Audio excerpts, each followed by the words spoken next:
바랍니다.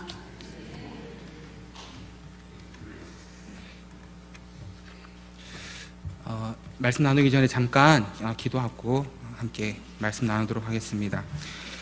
사랑하는 주님 감사합니다. 하나님, 너무나도 연약하고 부족한 저를 이 강단 가운데 세우시고 또한 말씀 나누게 하시니 감사합니다. 하나님, 이 시간 연약하고 부족한 모습이 아니라 말씀을 통한 하나님의 온전하심과 하나님의 사랑과 그 교훈과 그 은혜가 이 시간 우리 모두에게, 또한 이 시간 하나님의 말씀을 사모하는 우리 모두의 마음 가운데 함께하도록 주님 붙들어 주시옵소서. 이 시간 부족한 모습은 주님께 맡겨드립니다. 담대하게 주의 말씀 전할 수 있도록 저를 붙들어 주시고, 이 시간 함께 말씀을 나누는 성도들의 마음 가운데, 또한 이 시간 주님 앞에 헌신 예배로 이 예배를 주님 앞에 올려드리는 우리 중고등부의 마음마다 이 말씀이 자리하게 도와주옵소서. 예수님 이름으로 기도합니다. 아멘. 여러분, 혹시 집에 가훈이 있으십니까? 가훈 없으십니까? 네, 제가 어릴 때만 해도 제 친구들 집에 놀러 가보면 몇 명의 친구들의 집 대문을 이렇게 딱 들어가서 거실에 들어가면 거실 한가운데 딱 이렇게 적혀 있었던 집이 몇 집 있었는데, 저희 집에는 없었습니다. 없었는데, 이제 제가 초등학교를 다니던 어떤 5월 달에 어느 날 선생님이 숙제를 내주셨습니다. 자, 사랑하는 친구들, 자, 집에 가서 숙제가 있어요. 이러시면 얘기하시는 거예요. 집에 가서 부모님이랑 같이 가훈을 만들어 오세요. 이러는 겁니다. 아버지랑 한참 얘기를 하고 어머니랑 한참 얘기를 해서 뭔가 멋있는 가훈이었던 기억은 있는데 뭔지 잘 기억이 나지 않아요. 그런데 가훈이라는 것은 한 가정의 정체성과 방향성을 보여주는 중요한 것입니다. 그래서 제가 요즘에는 어떤 문구를 가훈으로 쓰는지 좀 찾아봤어요. 그랬더니 재밌는 가훈들이 많이 있더라고요. 밥값 하는 사람이 되자. 그 다음은 보증 서지 말자. 남에게 짐은 되지 말자. 엄마 말을 잘 듣자. 그런데 아직까지도 참 많은 가정이 쓰는 가훈이 가화만사성이었습니다. 한글로 써놓기도 하고 멋있게 붓글씨로 이렇게 한자로 써놓기도 했는데요. 여러분, 가화만사성의 뜻을 혹시 알고 계십니까?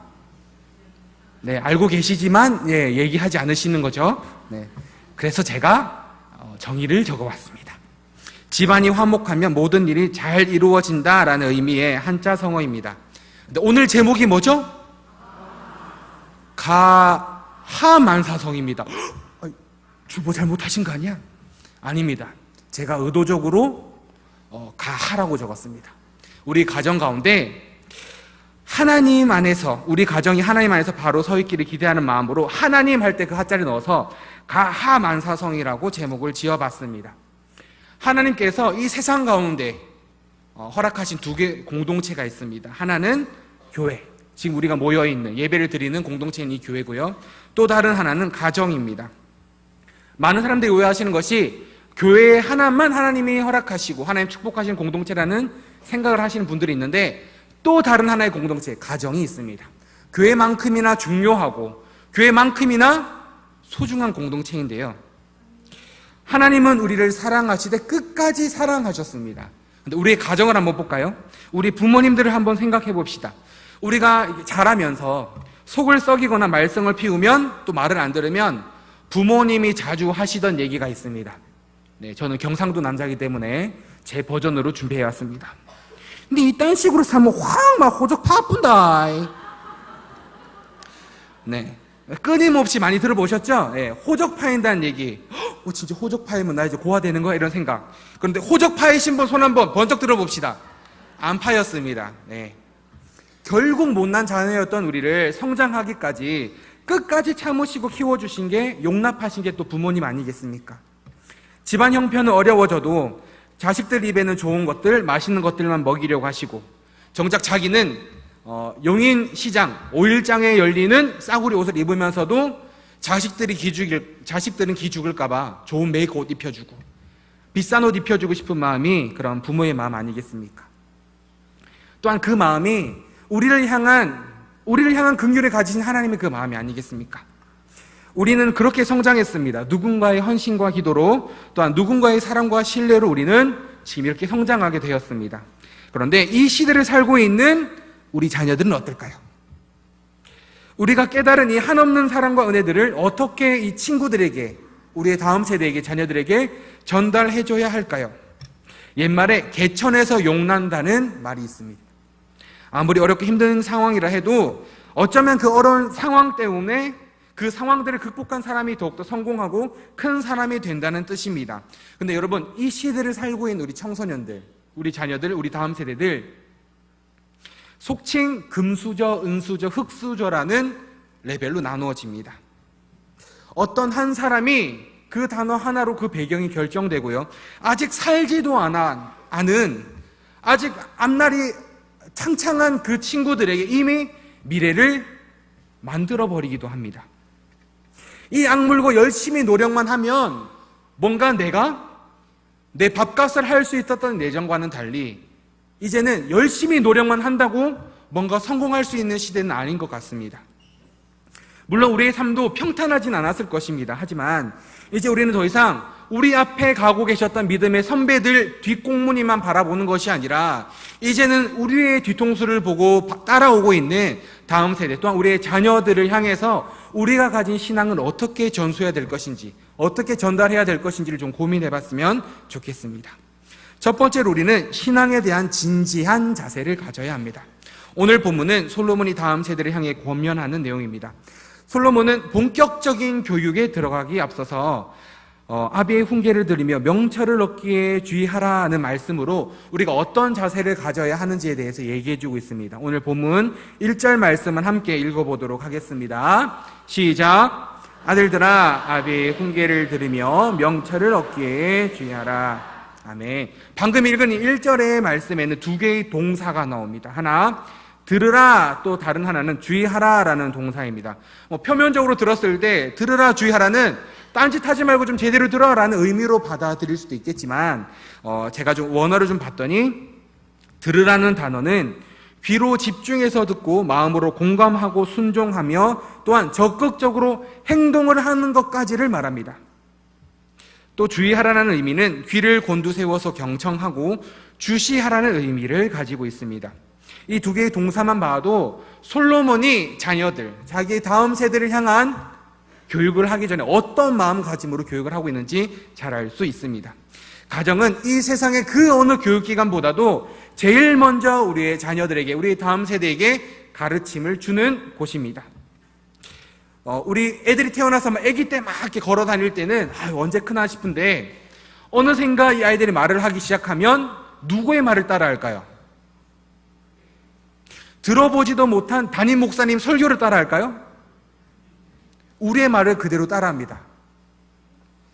우리가 했던 얘기를 그대로 따라하고요. 우리가 하는 행동을 그대로 따라하고요. 우리의 가치관을 그대로 답습합니다. 마치 스펀지가 물을 싹 이렇게 빨아들이듯이 그 아이들은 이 세상의 모든 것의 시작인 자신의 그 시작을 부모인 우리로부터 시작합니다. 그렇게 우리는 우리 자녀들에게 신앙을 가르치기 전에 먼저 우리가 신앙에 대한 자세를 바르게 가져서 우리의 삶을 통해 우리의 자녀들이 하나님을 배우도록, 신앙을 배우도록 해야 할 것입니다. 저는 2년 전에 용인제일교회 오면서 고등부를 맡게 되었습니다. 2년 전에 제가 처음 고등부를 맡게 되면서 고민했던 한 가지가 있습니다. 그것은 어떻게 내가 알고 있는 하나님, 어떻게 내가 누리고 있는 이 은혜를 고등부 아이들에게 전할 것인가 였습니다. 내가 알고 있는 이 하나님이 어떻게 이 아이들의 하나님으로 만들어줄 수 있을까가 제 고민이었습니다. 또한 한 가정의 가장으로서, 또한 하나님의 말씀을 전하는 사역자로서 어떻게 내 자녀들에게 하나님을 아는 기쁨과 감격을 전할 수 있을까라는 고민이 제게 있었습니다. 그런데 단순히 잘 준비된 설교 한 편 또는 열정적으로 공과 공부를 준비해 오신 분반공부 담임 선생님의 공과 공부 지도법이 아이들의 삶을 바꾸는 모든 것이 아니라는 것을 저는 어느 순간 깨닫게 되었습니다. 우리 고등부 아이들요, 지금 여기 앉아있지만 새벽 기도 때 잘 안 나옵니다. 학교 가야 되니까 바쁘다고 잘 안 나옵니다. 그런데 특세 때는 나옵니다.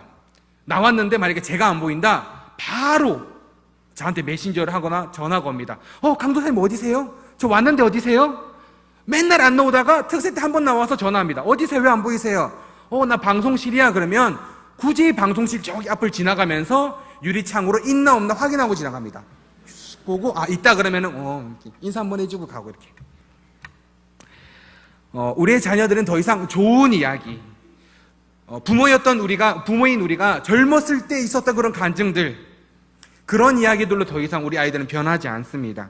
어쩌면 귀에 못이 박히도록 들었던 그 이야기 때문에 우리 아이들의 머리만 커져서 어쩌면 진짜 그 신앙을 가지기 어려운 부분도 있는 것 같습니다.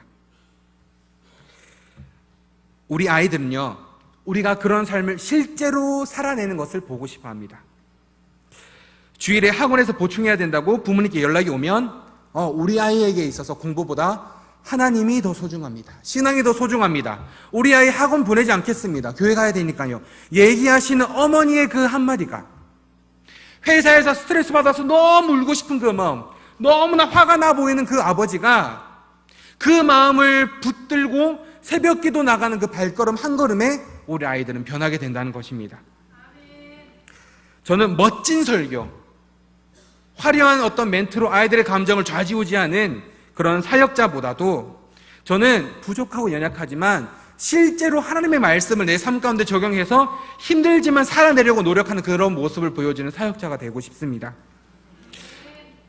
지금 이 설교를 듣고 계신 성도님들도 똑같을 거라 생각합니다. 완벽한 사람은 없습니다. 하지만 노력하는 사람은 있습니다. 힘들고 어려울 수 있어요. 넘어질 수 있어요. 하지만 그럼에도 불구하고 신앙 붙들고 일어나고 말씀 붙들고 일어나서 정말 처절한 삶 가운데 신앙을 놓치지 않으려고 노력하는 그런 모습을 우리 아이들에게 보여줄 수 있는 우리가 될 수 있기를 소망합니다. 올해 초에 있었던 얘기를 좀 함께 나누고자 합니다. 고등부가 새해를 맞이하면 새로운 세팅을 하기도 하고요. 여러 가지 일들을 하는데 그 중에 그 중요한 한 가지가 중등부에서 고등부로 올라오는 새내기 친구들의 졸업식을 찾아가서 축하해 주는 것입니다. 올해 초도 그렇게 입력원 친구들을 포함한 몇몇 고등부 친구들과 함께 학교들을 돌아다니면서 졸업식들을 참석하고 있었습니다. 어떤 날인데요. 그날도 다른 날과 다름없이 졸업식장에 도착해서 주차를 하고 내리려는데 제가 내리려는데 어디서 콕 하는 소리가 들리는 겁니다. 이러고 뒤로 돌아봤더니 제 차 뒤에 타고 있던 어떤 친구가 실수로 문을 열다가 졸업식장 간다는 고등부로 올려오는 친구의 그 졸업식을 간다는 그 기쁨 들뜬 마음 때문에 문을 격하게 연 거예요. 딱 열었는데 콕 하고 옆차 문을 박은 겁니다. 다행히 옆차는 비싼 외제차는 아니었습니다. 그런데 딱 봐도 국산 차이긴 했지만 여러분 관리하시는 분들의 차는 좀 다른 거 아시죠? 광택이 그 어두운 주차장에서 그냥 바라만 봤는데 제 얼굴이 비칠 정도로 반짝반짝한 그런 차였습니다. 큰일 났다. 차를 사랑하시는 분의 차인 것 같은데 흠집을 냈구나.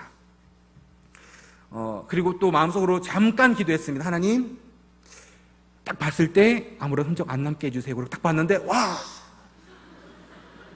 너무나 명확하게 흔적이 남아있었어요. 같이 있던 친구들이 저한테 얘기했습니다. 강도사님, 별로 표시 안 나는 것 같아요. 우리 그냥 갈까요? 이렇게 얘기했습니다. 그 차에는 블랙박스가 안 달려 있더라고요. 그런데 여러분, 그런데 그 순간 인간적인 마음에서 간사한 마음이 들었습니다.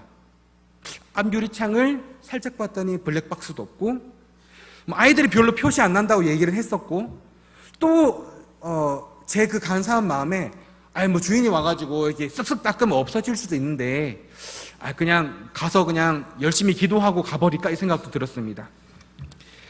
그런데 또 바로 그 순간에 제 마음 한구석에서 그런 생각을 하고 있는 제 모습이 너무 부끄럽고 민망한 마음이 올라오기 시작했습니다. 저는 평소에 아이들에게 정직하라고 말합니다. 목에 핏대를 세우며 큰 목소리로 얘기합니다. 시험 칠 때 컨닝하지 마라 얘기합니다. 아무리 세상이 우리를 힘들게 해도 신앙 가지고 있는 우리는 정직해야 된다 얘기했습니다. 정직하게 살아서 만약에 망할 수밖에 없다면 망하는 것이 우리의 인생이다, 우리의 운명이다라고 저는 아이들에게 얘기했습니다. 그런데 그 순간 강사님 저 이거 갈까요? 라고 얘기하는데 그 말 한마디에 흔들린 제 자신이 너무 부끄러웠습니다. 그래서 더 이상 제 인간적인 마음이, 간사한 마음이 작용하지 못하도록 아예 아이들이 보는 그 앞에서 그 차의 앞유리에 적혀있는 그 연락처로 연락을 했습니다. 근데 연락을 안 받으시더라고요. 그래서 장문에 메시지를 남겼습니다. 선생님 너무 죄송합니다. 주차장에 주차를 하고 내리려는데 우리 아이가 너무 급하게 내리느라 선생님의 차에 흠집을 냈습니다. 그리고 지금 제가 다른 곳으로 이동을 해야 되는데 전화를 안 받으셔서 문자를 남깁니다. 연락 주시면 제가 변상하겠습니다. 다시 한번 너무 죄송합니다. 그렇게 문자를 보내고 차를 타고 오는데 그렇게 시끄럽던 아이들이 한마디도 하지 않습니다.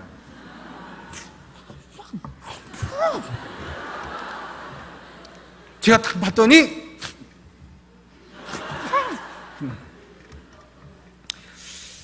아이들은 저 때문에 뭔가 실수한 것 같고 저한테 짐을 준 것 같아서 너무 미안해 하더라고요. 근데 말은 하지 않았지만 그런 아이들의 모습을 보는 제 마음이 더 미안했습니다. 제가 잠시나마 흔들리는 모습을 보였다는 그 사실이 저는 너무 부끄러웠습니다. 또한 저한테 그런 마음이, 그 주인에게 전화할 수 있는 마음, 정직할 수 있는 마음을 주신 하나님께 너무 감사한 마음이 들었습니다. 사랑하는 용인 제일교회 성도 여러분, 혹시 아이들이 알아서 신앙생활을 잘 할 거라는 생각으로 신앙에 있어서 아이들을 방목하고 계시지는 않습니까? 솔로몬이 자녀들에게 했던 얘기를 함께 보도록 하겠습니다. 오늘 본문 2절의 말씀입니다. 함께 읽도록 하겠습니다. 시작. 내가 선한 도리를 너희에게 전하노니 내 법을 떠나지 말라. 아멘. 방금 본 이 말씀에 있는 떠나지 말라라는 이 단어에서 떠난다는 의미 원어를 보면 굴레를 풀다, 가게 하다라는 의미를 가지고 있습니다. 즉 솔로몬은 자신이 가지고 있는 이 선한 도리를 자녀들이 지키며 또한 자신의 생각대로 자녀들의 마음대로 살지 않기를 권면하고 있습니다. 무슨 말이냐면 굴레 풀린 짐승 마냥 굴레에 매여 있는 사람처럼 얌전한 것이 아니라 굴레 풀린 짐승 마냥 그렇게 마음대로 살지 말라고 솔로몬은 권면하고 있는 것입니다. 여러분, 우리는 자녀들이 본받을 만한 신앙의 본을 보이며 살아가고 있습니까? 또한 우리는 너는 나처럼 이렇게 신앙생활하면 좋겠다라고 말할 수 있는 분명한 신앙의 기준과 잣대를 가지고 계십니까? 그렇지 않다면 우리는 자녀들을 교육하기 이전에 우리의 스스로를 돌아보고 우리의 신앙 상태를 돌아보아서 스스로에 대한 바른 자세로 하나님 앞에 나아가는 준비가 되어야 될 줄 믿습니다. 신앙에 대한 바른 자세로 우리 자녀들에게 바른 신앙의 잣대가 될 수 있기를, 또한 우리를 통해서 우리 자녀들과 우리 가정이 하나님의 말씀을 순종하려고 애쓰며 그 말씀대로 살기 위해 발버둥 칠 수 있기를 소망합니다. 두 번째로 우리는 우리 자녀들로 하여금 지혜와 명철을 마음에 두도록 해야 합니다. 뭐와 뭐라고요? 지혜와 명철을 마음에 두도록 해야 합니다.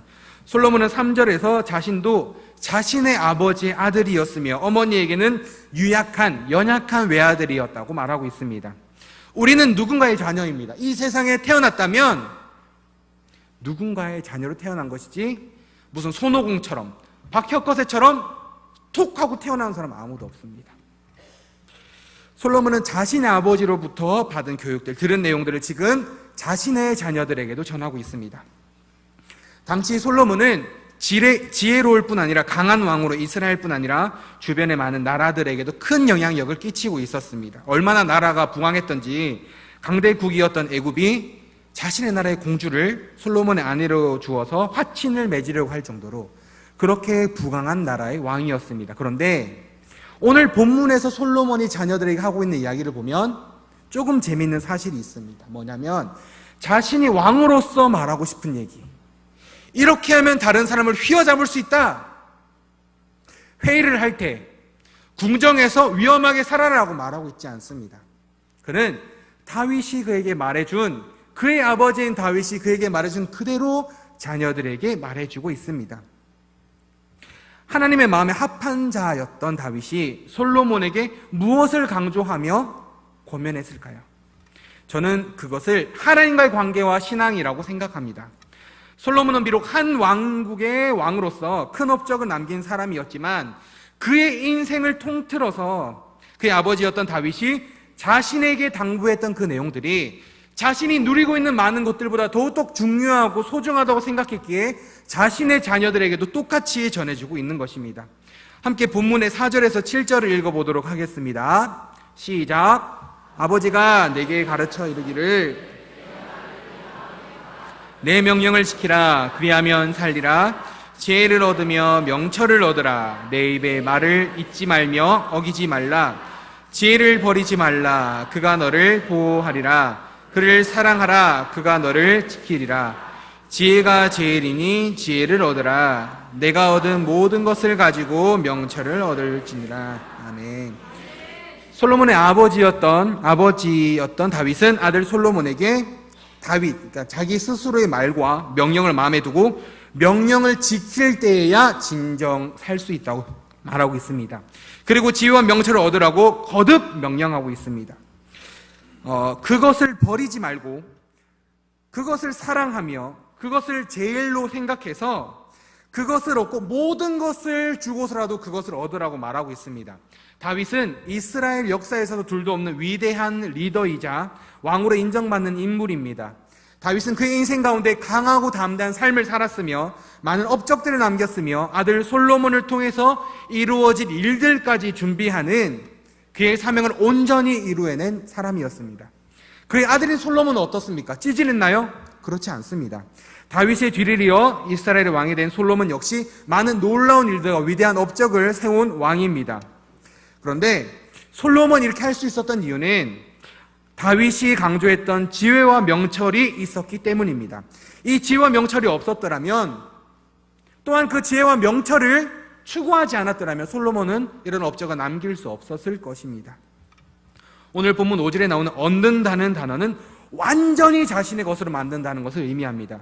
또한 6절에 나오는 사랑하라라는 의미는 이성 간의 사랑을 가리킬 때 쓰는 표현인데 좀 거칠게 있는 그 느낌 그대로 여러분에게 말씀드린다면 무엇을 얻으려는 극렬한 욕망으로 헐떡거린다는 의미를 가지고 있습니다. 7절에서 가지고 있는 모든 것을 주고라도 지혜와 명철을 얻으라는 표현을 하며 다윗은 솔로몬에게, 또한 솔로몬은 그의 자녀들에게 지혜와 명철에 대한 중요성을 강조하고 있습니다. 5절에서 7절까지 나온 표현들을 보면 다윗은 솔로몬에게, 또한 솔로몬은 그의 자손들에게, 자녀들에게 마치 한 남자가 한 여자를 너무 갈망하며 너무 그를 갖고 싶어 해서 그 여자를 자신의 평생의 배우자로 들여서 그 여자로 인해 행복함을 느끼며 평생을 살아가듯 그렇게 지혜와 명철을 얻으라고 표현하고 있는 겁니다.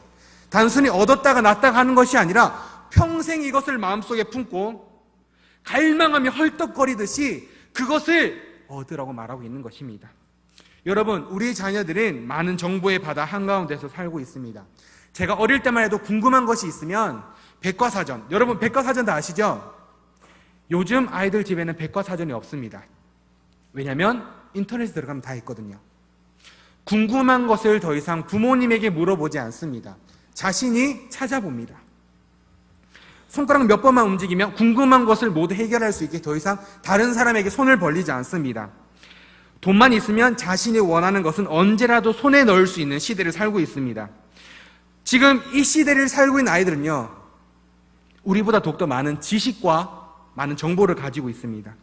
이런 상황이다 보니 아직 무엇인가에 대한 책임을 지기에는 이른 나이인 우리 아이들이 어른들이나 또한 책임을 져야 할 사람들이 누리고 있는 것들을 빨리 누리고 싶어 합니다.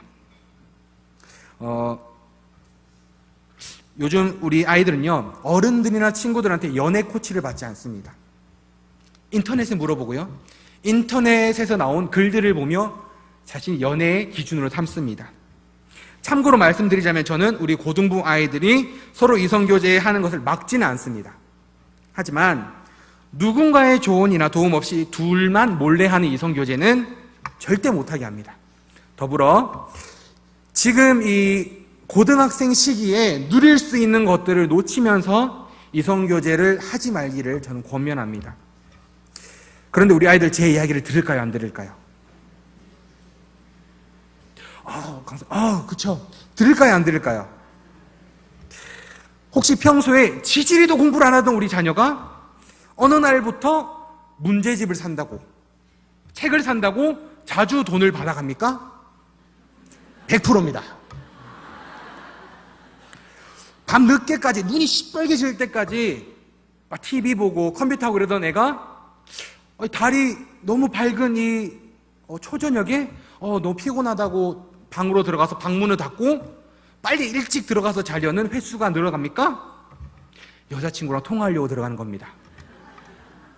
평소에는 학교가 끝나자마자 집에 와서 게임을 하던 우리 자녀가 학교에서 돌아오는 시간이 점점 늦어지고 학교에서 하는 조모임 때문에 친구들과 만나는 횟수가 많아집니까? 가능성이 있습니다. 비단 이성교제뿐만이 아니라 많은 부분에서 세상으로부터 많은 정보를 얻다 보니 문제가 생기기 시작했습니다. 누군가로부터 얻은 이 정보들을 옳고 그른 것으로 나누어야 하는데 너무 많은 정보들을 습득하고 보다 보니까, 그리고 그 정보의 가치와 옳고 그름을 자신이 판단하다 보니까 어떤 것은 취해야 되고 어떤 것은 버려야 하는 정보인지를 스스로 분간하지 못하기 시작한 것입니다. 내 기준으로 살다 보니 어떤 것이 진짜 진리인지를 모르고 살아가는 우리 아이들이 돼버리고 말았습니다. 다시 한번 오늘 본문 4절에서 7절을 읽어보도록 하겠습니다. 함께 읽도록 하겠습니다. 아버지가 내게 가르쳐 이르기를 내 말을 내 마음에 두라, 내 명령을 지키라, 그리하면 살리라. 지혜를 얻으며 명철을 얻으라. 내 입의 말을 잊지 말며 어기지 말라. 지혜를 버리지 말라. 그가 너를 보호하리라. 그를 사랑하라. 그가 너를 지키리라. 지혜가 제일이니 지혜를 얻으라. 내가 얻은 모든 것을 가지고 명철을 얻을지니라. 아멘. 오늘 본문은요, 우리의 지혜가 아니라, 우리의 노력이 아니라 하나님이 주시는 지혜와 명철을 얻으라고 말합니다. 마치 배우자를 만나서 정말 귀하고 소중하게 생각하는 그 배우자를 만나서 가정을 이루듯이 지혜와 명철을 버리지 않으며 평생 함께 가야 할 사랑하는 그런 존재로 우리의 삶에 들여놓으라고, 얻으라고 말하고 있습니다. 그렇게 그 지혜와 명철을 대할 때 그 지혜와 명철을 우리를 보호할 것이라고 말합니다. 그 지혜와 명철을 얻으면, 이성을 연모하듯이 사랑하면 그 지혜와 명철이 우리를 지킬 것이라고 말합니다. 다른 어떤 것보다도 제일인 그 지혜와 명철을 얻기 위해서 가지고 있는 모든 것을 다 바쳐서라도 얻으라고 말하고 있습니다. 우리 자녀들에게는요, 우리의 지혜와 우리의 경험이 아니라 하나님으로부터 오는 지혜와 명철이 필요합니다. 사랑하는 용인제일교회 성도님들, 부디 우리의 자녀들로 하여금 그들의 마음에 지혜와 명철을 두도록 하여서 이 세상에 휩쓸려서 무엇이 진리인지를 알지 못한 채 살아가도록 내버려 두는 것이 아니라 하나님의 지혜로 이 세상을 살아가는 자녀를 될 수 있도록 그런 지혜와 명철을 아이들에게 권면할 수 있는 우리가 될 수 있기를 소망합니다. 마지막으로 우리는 우리 자녀들로 하여금 하나님을 높이는 삶을 살도록 해야 합니다. 오늘 본문의 8절과 9절 말씀은 하나님이 주시는 지혜와 명철을 높일 때 우리가 누릴 수 있는 것들을 설명하고 있습니다. 함께 오늘 본문 8절과 9절을 읽어보도록 하겠습니다. 함께 읽도록 하겠습니다. 시작. 그가 너를 높이 들리라. 만일 그를 품으면 그가 너를 영화롭게 하리라. 그가 아름다운 관을 내 머리에 두겠고 영화로운 면류관을 내게 주리라 하셨느니라. 아멘. 다윗이 처음 솔로몬에게 이런 권면을 한 이유는요, 우리가 하나님의 지혜와 명철을 높이고 또한 하나님을 높여드릴 때 하나님께서도 우리를 높이시며 또한 하나님의 하나님 되심을 인정하고 우리가 낮아질 때 하나님 우리를 높이실 것이라는 것을 다윗이 잘 알고 있었기 때문입니다. 자신의 아버지조차도, 친아버지조차도 너는 왕의 제목이 아니야 라고 생각해서 기름 부으려고 했을 때 그 다윗을 부르지 않았습니다. 그런데 그런 다윗이 이스라엘 왕국의 왕이 되고 하나님의 마음에 합한 자가 되게 된 데에는 자신을 철저하게 낮추고 하나님을 높이며 자신의 삶을 다해서 하나님의 명령을 행하며 하나님의 뜻대로 살기 위해 노력했던 다윗의 신앙의 자세가 있었기 때문이 아닌가 생각합니다. 그런 다윗의 영향을 받은 솔로몬은 다윗의 당부와 명령을 쫓아 자신의 유익이 아니라 하나님의 지혜와 명철을 사모했습니다. 솔로몬은 기브온에서 하나님께 1000번제를 드린 후에 꿈속에서 여호와 하나님을 만납니다. 그리고 솔로몬에게 무엇을 원하느냐라고 물어보시는 하나님의 질문에 주의 백성을 재판하여 선악을 분별할 수 있는 지혜를 달라고 구합니다. 열왕기상 3장 7절에서 12절을 함께 읽어보도록 하겠습니다. 시작. 나의 하나님 여호와여, 주께서 종으로 종의 아버지 다윗을 대신하여 왕이 되게 하셨사오나 종은 작은 아이라 출입할 줄을 알지 못하고 주께서 가운데 있나이다. 그들은 큰 백성이라 수요가 많아서 셀 수도 없고 기록할 수도 없사오니 누가 주의 이 많은 백성을 재판할 수 있사오리까? 듣는 마음을 종에게 주사 주의 백성을 재판하여 선악을 분별하게 하옵소서. 솔로몬이 이것을 구하매 그 말씀이 주의 마음에 든지라. 이에 하나님이 그에게 이르시되 내가 이것을 구하도다. 자기를 위하여 장수하기를 구하지 아니하며 부도 구하지 아니하며 자기 원수의 생명을 멸하기도 구하지 아니하고 오직 송사를 듣고 분별하는 지혜를 구하였으니 내가 내 말대로 하여 내게 지혜롭고 총명한 마음을 주노니 내 앞에도 너와 내 뒤에도 너와 같은 자가 일어남이 없으리라. 아멘. 방금 본 본문에는요, 솔로몬은 자신을 뭐라고 표현하죠?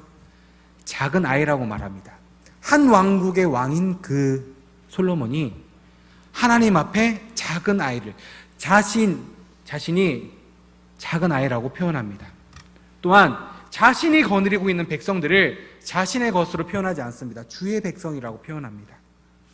또한 하나님 앞에 자신이 원하는 그 소원을 말할 때 자신의 부나 건강이나 성공을 구하지 않고 하나님이 내게 허락하신 작은 아이인 나에게 하나님이 허락하신 주의 백성들, 그 백성들을 위해 선악을 분별할 수 있는 지혜를 내게 허락하여 주세요라고 하나님께 요구합니다.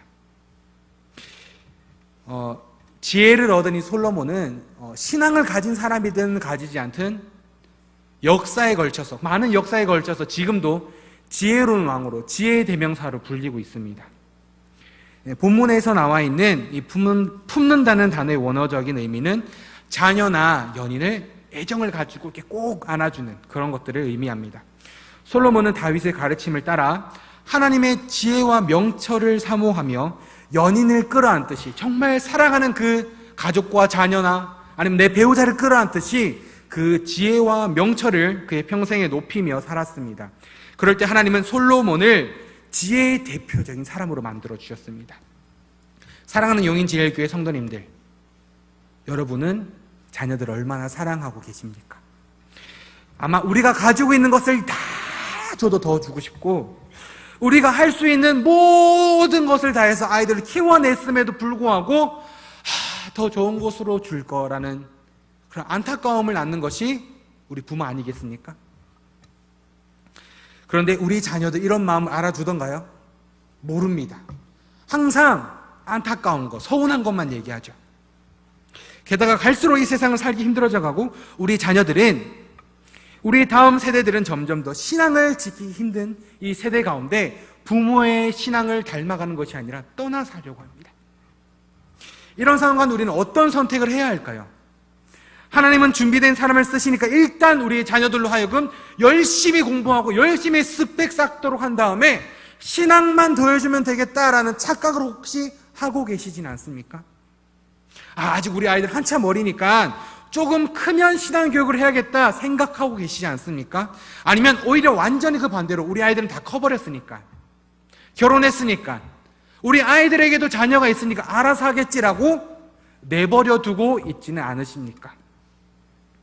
다윗은 이스라엘의 2대 왕이기도 했지만 한 가정의 아버지이기도 했습니다.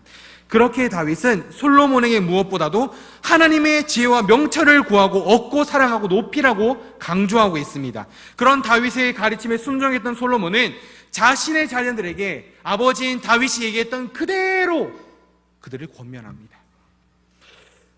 신앙은 특히 너무 좋아 보이고 멋있어 보이는 거짓 정보들이 가득한 이 시대를 살고 있는 우리 다음 세대에게 있어서 이 신앙은 단순히 가져도 그만 안 가져도 그만인 것이 되어서는 안 됩니다. 우리가 자녀들에게 가르쳐야 할 하나님의 말씀과 우리의 신앙은 그 무엇보다도 우선적인 것이 되어야 합니다. 다른 모든 것을, 우리의 가진 모든 것을 주더라도 얻어야 될 것이라는 얘기입니다.